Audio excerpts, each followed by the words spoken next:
Hi! Within this lecture, we're gonna see how to connect your USB Wi-Fi adapter or USB Wi-Fi card to your virtual machine. So assuming you have one of those, okay, assuming you find one of those that works with Kali Linux and also supports monitor mode and packet injection. So let's see how you can connect that to your Kali Linux machine, for example. So I'm gonna open my VirtualBox, as you can see, and first of all we need to actually make sure that VirtualBox recognizes that USB Wi-Fi card so that you can use it with Kali Linux.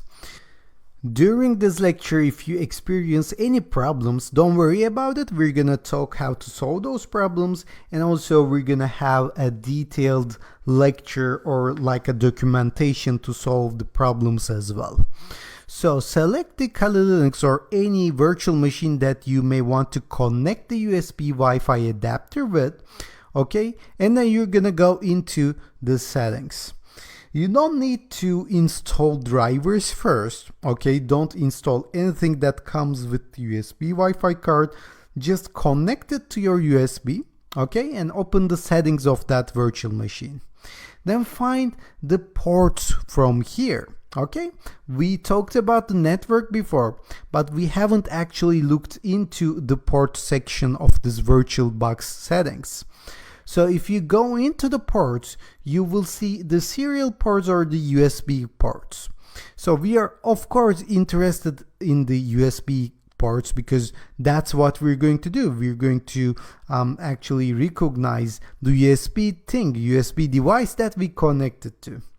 If it's not enabled, please make sure it's enabled first, and then choose the USB 3.0. The reason that we're choosing this USB 3.0, it generally works with the USB 3, but it can actually work with the USB 2 or USB 1.1 here in this as well. So it doesn't mean that, yeah, my computer supports the USB 3 connection and my USB Wi-Fi card supports the USB 3 connection, then I should choose the USB 3. We don't know that. We're gonna have to try and see. So after you choose the USB 3, please click on that plus button on the right hand side, and here you go.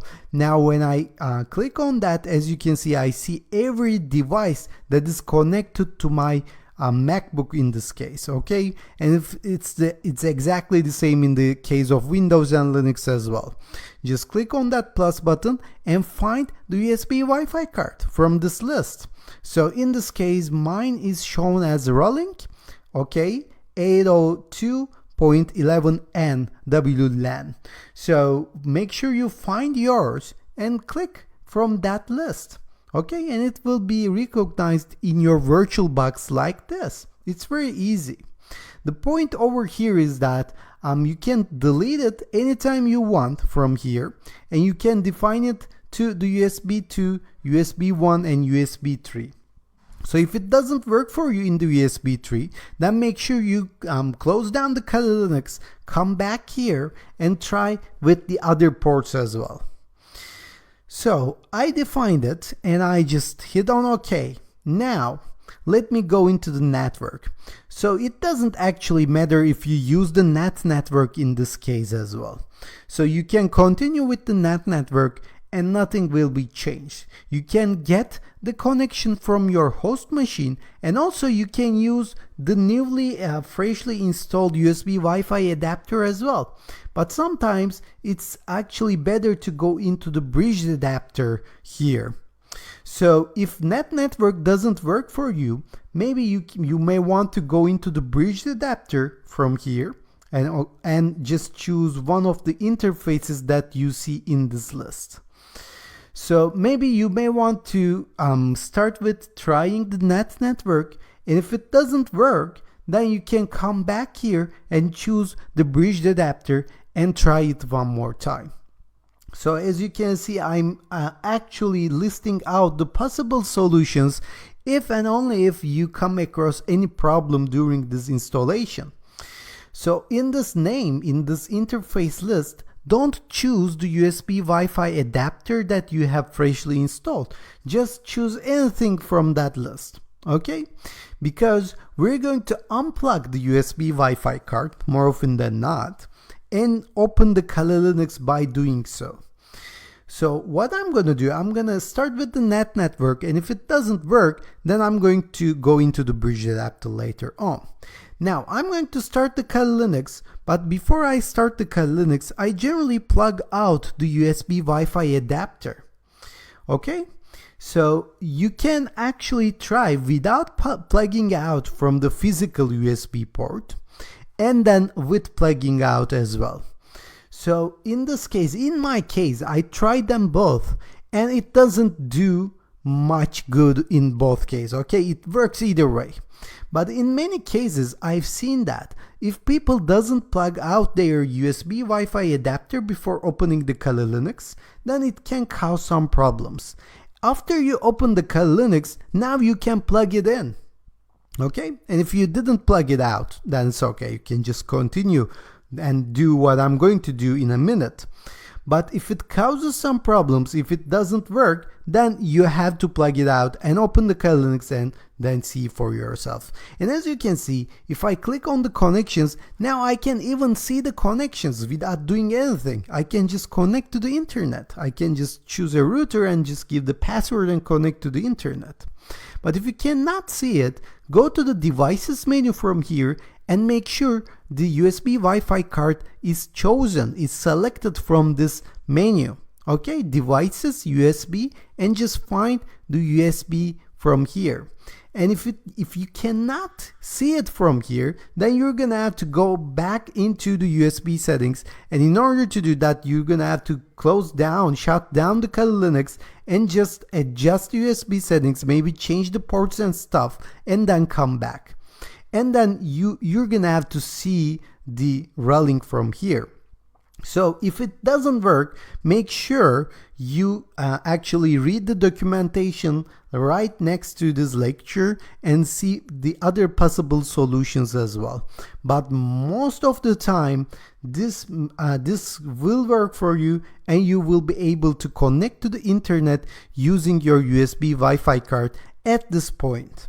Okay, so again, if it doesn't work, close down the Kali Linux, just change the port, and more often than not, changing the USB physical port works as well. Okay, sometimes it doesn't work in some physical port, but it works in other physical ports. And sometimes the other USB devices connected to your computer can cause interference as well. So maybe you may want to remove your mouse or something and just try without your mouse and just try with only your USB Wi-Fi adapter as well. So I'm going to change my keyboard from here. And then I'm going to find my router, find my home network. So this is my home network. Okay, I'm going to change the name of this later on. And as you can see, it asks for my password. If I give my password, if I connect to it, right now I'm connected to the internet using my USB wireless adapter. So let's actually verify that. So if I run ifconfig right now in my terminal, then it should display the interfaces along with my IP addresses, right? So as you can see in the ETH0, I have 10.02.10, which is okay because I'm using the NAT network, but also I have a new one. I have WLAN O, which stands for wireless network, and that is one thing that you should see in here when you type ifconfig. And even I have my 192.168 IP address as well, because I'm directly connected to the router. I'm getting a local IP address starting with 192.168 here in the WLAN O. So if you don't see this IP address in your ifconfig result, then it means that maybe you see the WLAN O, but maybe you don't see the IP address. Then it may mean that you're connected with your wireless card, but it's not connected to the internet. Then maybe you can come back here and change it to the bridge adapter, and you can do that without even shutting down the Kali Linux. Okay, without even shutting down the Kali Linux. And bridge adapter means that it will bridge the connection from the host computer to your Kali Linux, and your ETH0 will change as well. For example, if I come over here and just put it to the bridge adapter and say OK, I can do that without even shutting down the Kali Linux, then maybe you can try one more time. Now, if I run ifconfig, I still see the WLAN O with this iNAT, okay, which is good. So ETH0 didn't change for some reason, but it will change in a minute, I believe. Let me see if I can actually connect to the internet. So that is the reason why we are all doing all of this. And here you go, it works. Now, of course, you can try to disable the NAT network and like close down the ETH0 and just connect with WLAN-O, but you don't need to do that right now because we're gonna do a lot of more stuff in the upcoming lecture together.